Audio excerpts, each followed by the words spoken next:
Hi, I'm Jennet Ingle, the 5-Minute Reedmaker. If you're watching this on YouTube, will you go ahead and click subscribe, please, and maybe even notify, and that way you always know when I have a new video out. Listen, this week I'm going to do something a little bit different, and instead of talking about making reeds, I'm going to talk about selling reeds, or selling cane anyway, because I got an email. And it said, "Hi Jennet, I am looking to become a cane supplier in my area, gouged and shaped, and possibly selling blanks as well. I currently use a Gilbert 1 for my personal reeds, but as a supplier to others, I would like to expand my menu. What would you suggest as shapes that are commonly requested by your clients? Thanks in advance for any insights and advice you can share. You're always a great resource for me." So thank you for this email and this question. I don't usually talk about sort of the behind the scenes of my business, but I'm actually really happy to share and to share some advice. But my advice is actually not to give you a list of the most common shaped cane that I sell. But to say this, that if you are going into business and if you are putting yourself out there as a supplier and as someone who has value to add to your customers, I don't think the value actually is in providing shaped cane in the exact same menu options that, say, I have, or, you know, the top 5 menu options, and just sort of being the same cane resource as I am, or as Midwest Musical Imports is, or as like any of the other reed and cane suppliers that are out there. I think the value actually is you, bringing you to the table. So if your Gilbert, if your own reeds are Gilbert 1, what I would do is put some information on your website about, this is the shape that I sell, and this is why I like it. This is why it is the most perfect shape for me and why I've been using it. And then what I would do next is pick up another shape and experiment with it a little bit for yourself.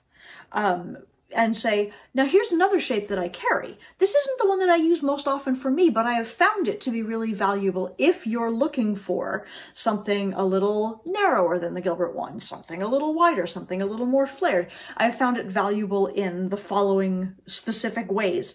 Because by doing that, you're putting yourself out as an expert and as somebody who, if they want to play like you, yours is the cane they want.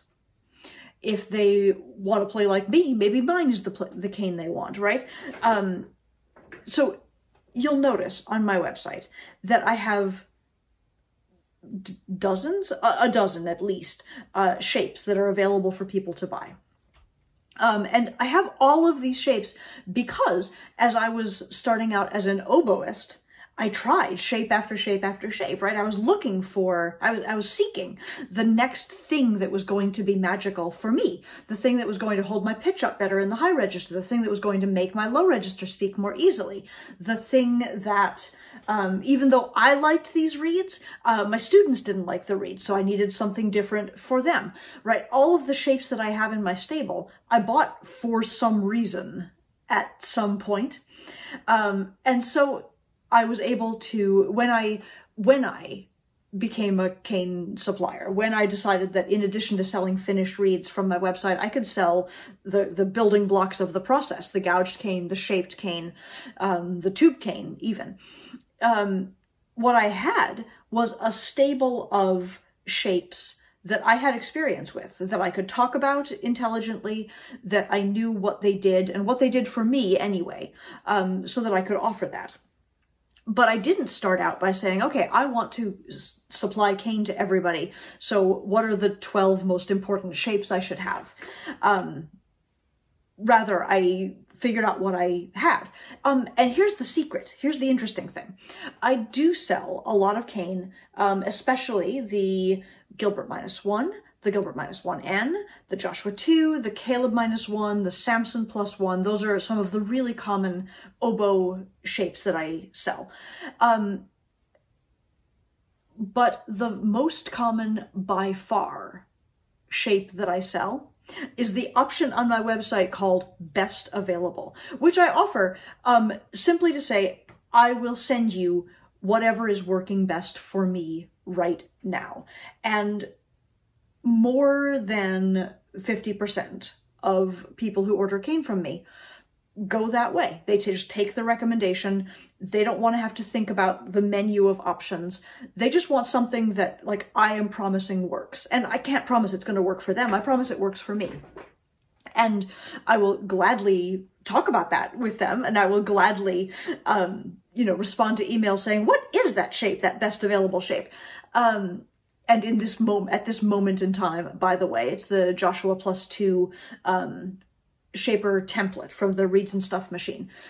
But that's not the point. The point is that more than 50% of the people who order shaped cane from me are fine with me making the choice, because I have made it clear that I know what I'm talking about. And you do too. So my actual recommendation to you is do the thing that you already have. Do the thing that you already know and that you can talk about fluently and intelligently. And if somebody asks you for another shape, you can think about whether that other shape is a good addition to your stable or not. Or you could pick up one of the ones that I just like listed off real fast and bring those in. But what I would say is experiment. Like when you bring that shaper in, but don't just bring it in so that you have another option on your menu. Figure out what it does for you and why you might like it better than your Gilbert 1, or why you like it less well, or who it might be for if it's not for you. And that way you can help people. You can be not just the waiter who delivers the menu, but the waiter who says, you know what's really good back there today? It's the lobster rolls. I bet you want the lobster rolls, right? And that, I think, is actually a much better way and a much more interesting way to be in business and to differentiate yourself from all of the other people who can also like accurately shape a piece of cane with a shaper. So I hope that this is helpful.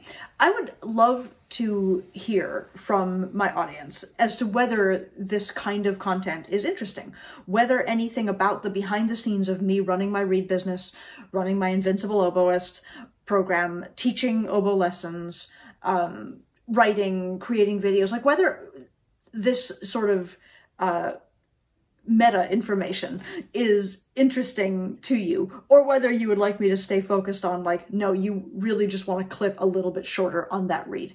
I would love to hear from you. I would love to hear from you if you have any questions about my business or about reeds or oboes that I can usefully talk about on this channel for you.